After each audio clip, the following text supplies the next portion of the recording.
ఎప్పుడన్నా జనసేన నుంచి నేను ఎందుకు బయటకు వచ్చానని ఏమన్నా ఫీల్ అయ్యారండి? అలాగేం లేదు. ఏం లేదా? పర్వాలేదు, ఒక్క మాట చెప్పండి. ప్రాసెస్ అంతే. ఏం లేదు. ఆ, అలాగేం లేదు. నేను మొహమాటం వచ్చి ఏం లేదు. మళ్ళీ నేను ఎందుకు జై భారత్ అన్న పార్టీ పెట్టుకున్నా, దాంట్లో అంటే ఉండుంటే నాకు ఒక మంచి గుర్తింపు వచ్చుండేది అన్న ఫీలింగ్ ఎప్పుడన్నా అంటే వచ్చిందండి? ఏంటంటే నా ఉద్దేశం బేసిక్‌గా ఎక్కడున్నా కూడా ఎన్నికల విధానాల్లో ప్రక్షాళన కావాలని కోరుకుంటాను నేను. ఎస్. అది నా ఆ పార్టీలో ఉన్నా, ఏ పార్టీలో ఉన్నా కూడా అక్కడ ఏదైనా జరుగుతుంటే ఓపెన్‌గా మాట్లాడతాను నేను. అందులో ఏం లేదు. వ్యవస్థను బాగు చేయాలి. ఎస్. వ్యవస్థలో మార్పు ఆ రావాలి. వ్యవస్థలో బాగు చేయాలి, వ్యవస్థ బాగుండాలన్న కోరికలతోనే గతంలో వైఎస్ జగన్మోహన్ రెడ్డి పాలనలో ఇవి బాగున్నాయి, అవి బాగున్నాయని మళ్ళీ ప్రశంసించిన మీరే చెప్తాను. ఆ తర్వాత నిజంగానే ఓడిపోతున్నట్టే లేదు, అసలు ఆయన మళ్ళీ గెలవటం కష్టం అని చెప్పి మీరు మాట్లాడారు. ఎందుకంటే అక్కడ ఉన్న ఫీల్డ్ పొజిషన్ నుంచి చెప్తాను నేను ఒపీనియన్. మంచి చేసింటే మంచి చేయదని చెప్పాలి. మరి ఆ మంచి ఎక్కడ ప్రజలు తీసుకోలేదని 40% ఓట్లు వేసారుగా. ఎస్. 40% ఓట్లు వేసినా అవి సీట్లలో కన్వర్ట్ అవ్వలేదు. ఎస్. 40% వచ్చినా వీళ్ళు 11 సీట్లు వచ్చాయి. అందుకనే కొన్ని విదేశాల్లో ఉన్నట్టు ప్రపోర్షనేట్ రిప్రజెంటేషన్ కూడా ఇవ్వాలన్నది కూడా ఒక ఒపీనియన్, ఒక అభిప్రాయం జనాలు. అంటే ఎంత శాతం వస్తే అన్ని ఓట్లు, అన్ని సీట్లు మీకు కేటాయించాలి. అవును. అప్పుడు ఏమవుతుందంటే, లేకుంటే ఈ విధంగా 151, 23 లేకుంటే ఇప్పుడు 164, 11 ఉంటే ప్రజల గొంతు ఎక్కడ వినిపిస్తుంది చెప్పండి? ప్రజల గొంతు వినిపించాలి కదా. సో ప్రజల గొంతు వినిపించే వాళ్ళు కావాలి. నెక్ టు నెక్ ఉండాలి ఎప్పుడు కూడా. ఉండాలి ఎప్పుడు కూడా. ఎందుకంటే కోయలేషన్ గవర్నమెంట్స్ ఇలాంటి నెక్ టు నెక్ ఉన్నప్పుడు ఆయన 5 సంవత్సరాలు నడిపారు పివి నరసింహారావు గారు. తర్వాత యూపీఏ 1, యూపీఏ 2 మన్మోహన్ సింగ్ గారు నడిపారు. సో అప్పుడు ఏంటంటే మనం తీసుకున్న నిర్ణయాలు అందరికీ ఆమోదయోగ్యంగా ఉండాలి.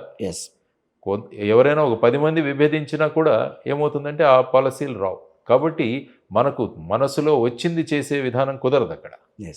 లేకుంటే మా దగ్గర ఇది ఉంది కదా, ఏమైనా మేము చేయొచ్చు అన్న ధోరణిలో పార్టీ ఆఫీసులకు మేము రంగులు కొడతాం, పార్టీ రంగులు, గవర్నమెంట్ ఆఫీసులు, ఇలాంటి నిర్ణయాలు అప్పుడు జరగవు.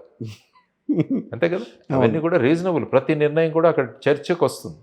ఒక 5-10 మంది అటు ఇటు వెళితే ఏమవుతుందంటే దాంట్లో ఆ నిర్ణయం ప్రభుత్వాలే పడిపోవచ్చు. సో అలాంటి నైఫ్ ఎడ్జ్ మీద ఉండాలి ప్రభుత్వాలు అంటాను నేను ఎప్పుడు.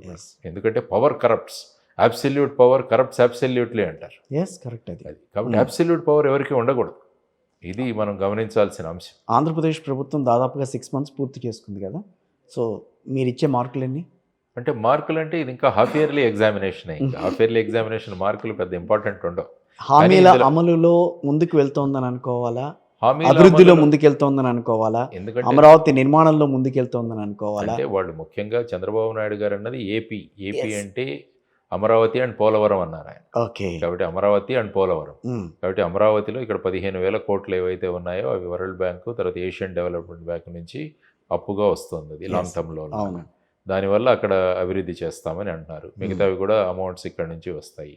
తర్వాత వచ్చేసి పోలవరం డయాఫ్రమ్ వాల్ ఒకటి కన్స్ట్రక్ట్ చేయాలి. డయాఫ్రమ్ వాల్ ఇది అయిపోవడం వల్ల అక్కడ నీళ్లు నిలవవు, అది మెయిన్ స్ట్రక్చర్కి ప్రభావం చేస్తుందని ఎక్స్పర్ట్స్తో వాడు చూసి నెక్స్ట్ డయాఫ్రమ్ వాల్ కన్స్ట్రక్షన్ మొదలు పెడతామండి.